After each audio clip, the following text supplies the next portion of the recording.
Hey guys! So in this video, I am going to show you 12 ways you can use the yearly index pages in the Hobonichi Cousin. I limited myself to 12 ways because I think that most of my ideas have already been presented in previous videos in this series. And it might be a bit too repetitive if I included them all.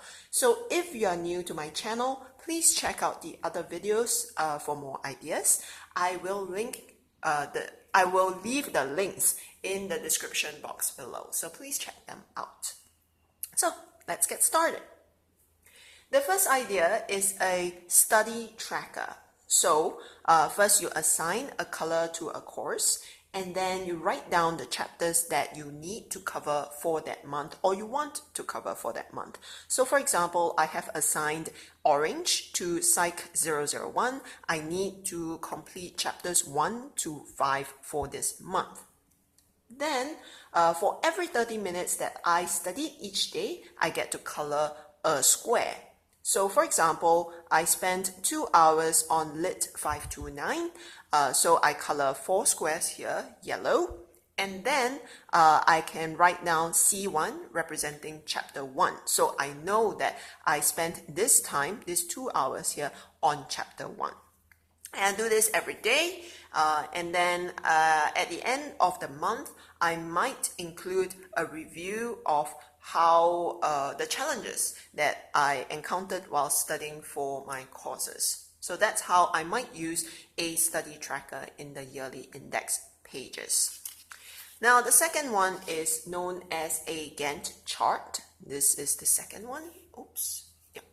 So this is a Gantt chart. A Gantt chart provides a visual summary of a project schedule. So let's say that I have a project which is to finish preparing materials for my teaching. So I have to do quizzes, come up with quizzes, come up with exam questions, and so on.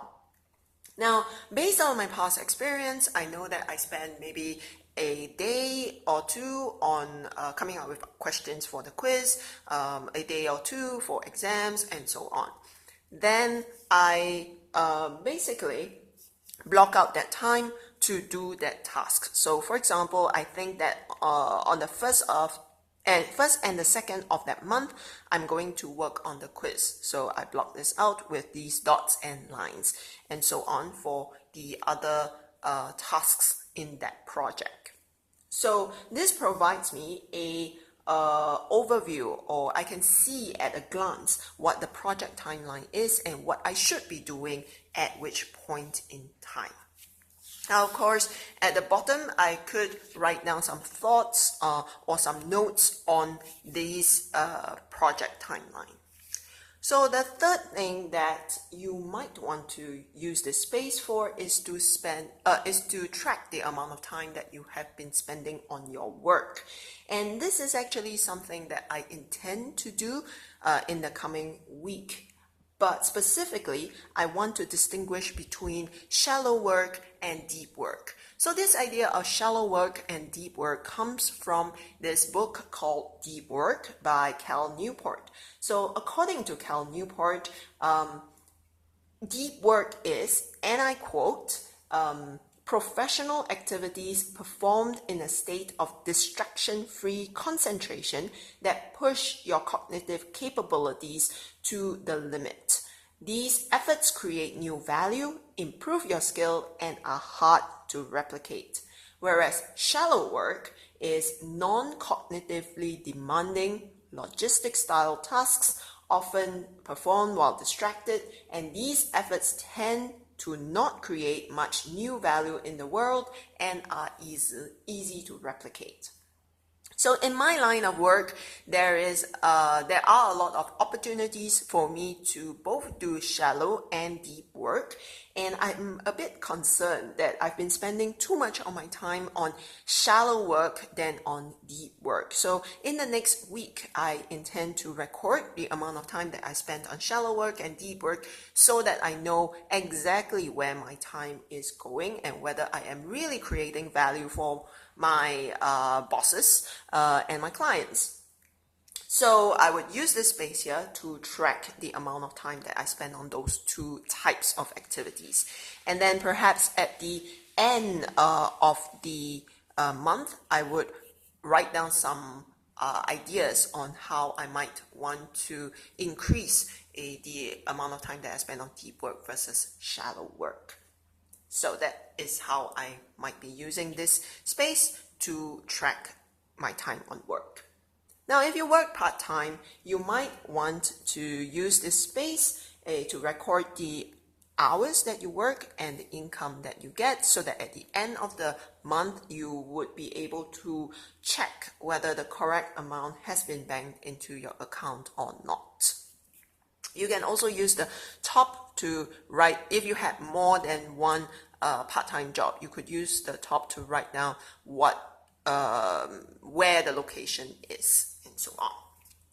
Now, the fifth idea is to use this space as a way to index your daily pages. So if you are like me and you use the daily pages in the Hobonichi Cousin as notebook pages, then you can use the index to index the contents of your daily pages. So let's say I wrote the grocery list on the page of May the 1st and the May the 2nd. So I write down here grocery list 1, grocery list 2. And then I do it for every page that I used. And this is great because you don't have to flip through the pages to hunt down that information. You can just come to the index pages to check where the information is and go directly to that information, the page. If this is a bit overwhelming for you, you can also pull out the top referenced pages. So if, let's say, I reference a grocery list and the grocery lists quite often, then I might put it up here or down here so that at a glance I know, oh, okay, grocery lists are on this page, and then I would save some time there. So that's the fifth thing that you could use this page for. The sixth thing that you could use this spread for is as a schedule. So here I have written my teaching schedule. So I teach maybe on Mondays, so lecture 1, lecture 2, lecture 3, and then makeup lecture. And then I write down some notes on the things that I need to have completed before that lecture.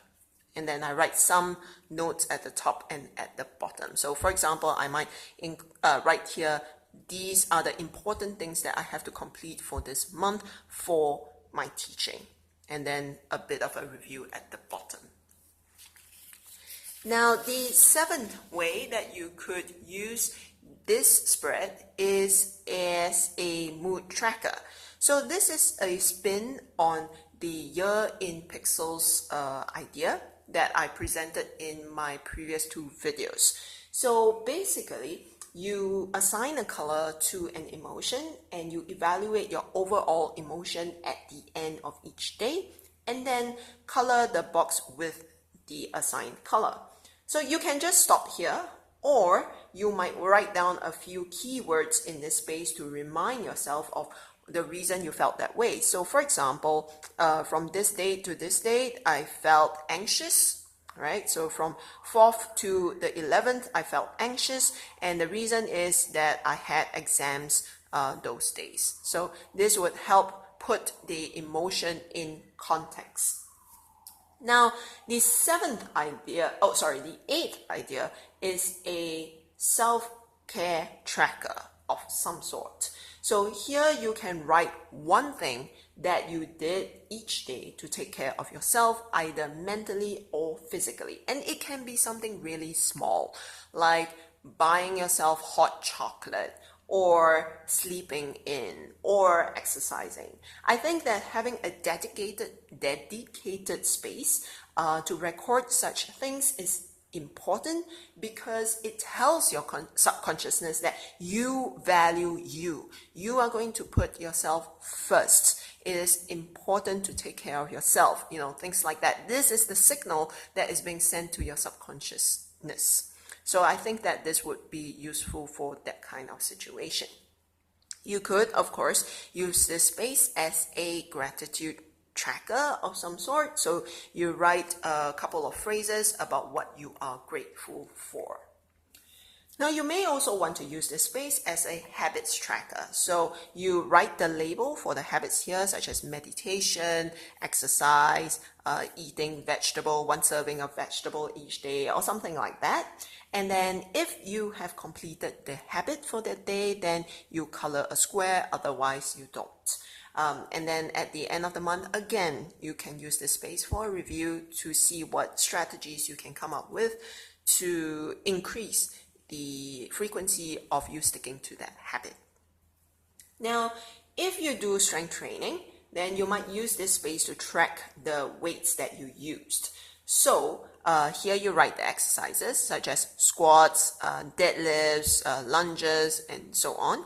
And in this space, you write down the weights that you used. So for example, squats 15 pounds per hand, deadlifts 20 pounds per hand, lunges 10 pounds per hand, or something like that.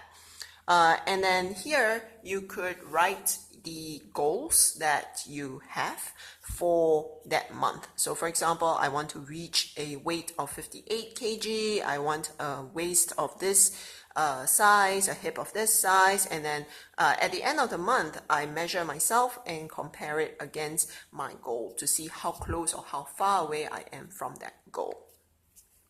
If you are more of a cardio person, then you might use this space to record, for example, the number of steps that you have taken that day. So steps tracker are all the rage now, right? So you might want to use this space to record the amount of steps that you took, or the distance that you ran, or the distance that you cycled, things like that. You could also use this space beside it to record your weight every day, or the amount of calories that you took in that day, and so on. So you could use it in that way.